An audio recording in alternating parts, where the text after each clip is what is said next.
Howdy guys, it's Tyler Bobo again here, and my assistant property manager Jasmine, and we're going to be going over, I do a lot of creative financing options, and there's a lot of confusion about what those different types are, so we wanted to clarify that a little bit for people that don't know all the details on that. Well, cool. Can you talk about one of the biggest things that you do, which is owner finance? Yeah, so the owner finance is one of the most common ways that might be considered creative to get into a home without using a bank, or of course if you're not paying cash.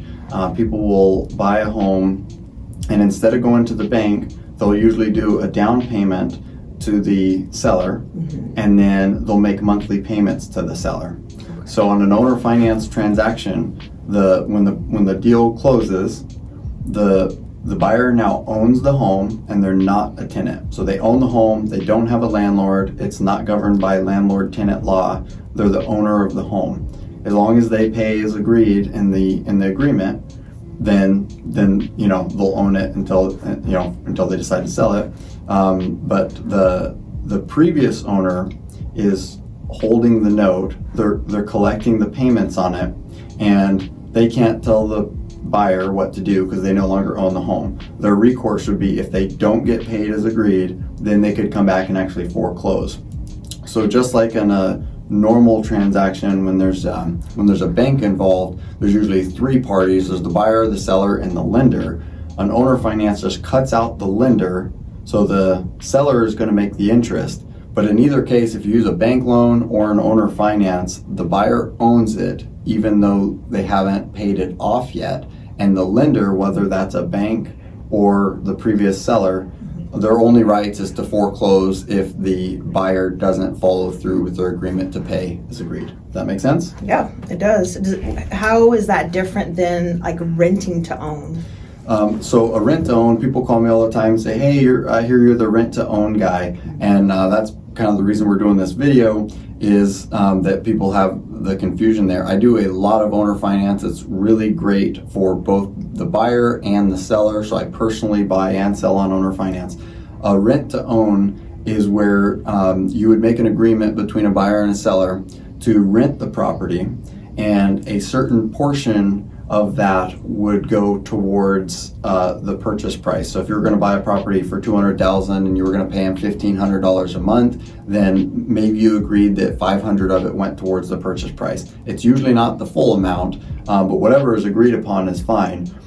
But the difference is that the buyer is a tenant, so it's governed by landlord-tenant law and not purchase and sale contract law. And so the different laws apply, and it's generally not a good deal, and they're not because of the way that, whatever you've negotiated, it's not a good deal because neither the buyer nor the seller are very covered legally. So for instance, if you've got this agreement and something happened to the seller and now the property is owned by the heirs and they don't want to honor that agreement, now you would have to sue them to enforce it. And if your documents weren't good, even if they were perfect, you'd end up spending money in court trying to fight for this property. The heirs could say, well, my dad said he was going to give me this property. I've got this birthday card from 20 years ago that says I've got this property, and now you're in court with lawyers.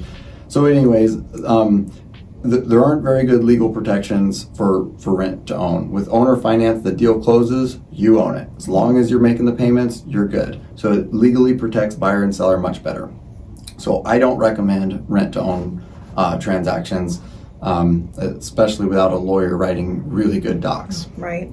So when I think about rent, I think about it being attached to like a lease of some sort. There would be a lease. Right. Mm-hmm. But when you talk about rent to own and I'm thinking about lease options, that's another thing that I've heard of. What's the difference between those two?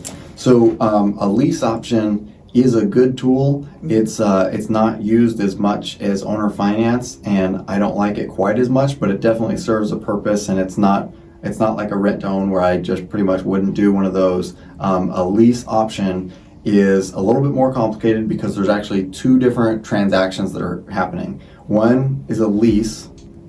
You're actually renting the property, so it's going to be governed by landlord-tenant law.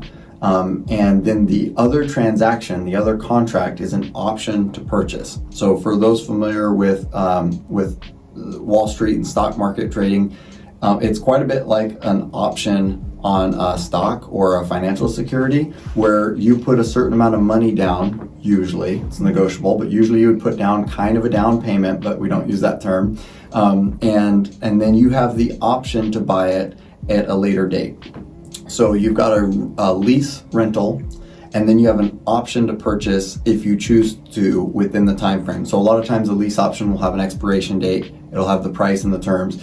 It's not gonna be like, you can buy this house for $200,000 eventually. Well, the house might be worth $500,000 eventually when you get around to it decades later. So there's usually 6 months to 2 years. It's good for buyers who maybe they're not sure they want to stay here. Maybe they got a job transfer into Alaska and they're thinking, okay, I'm gonna do this lease option, and then, you know, if it works out, then I'll close on it in a year. And if it doesn't, I haven't bought the farm, so to speak. I'm not that vested into it.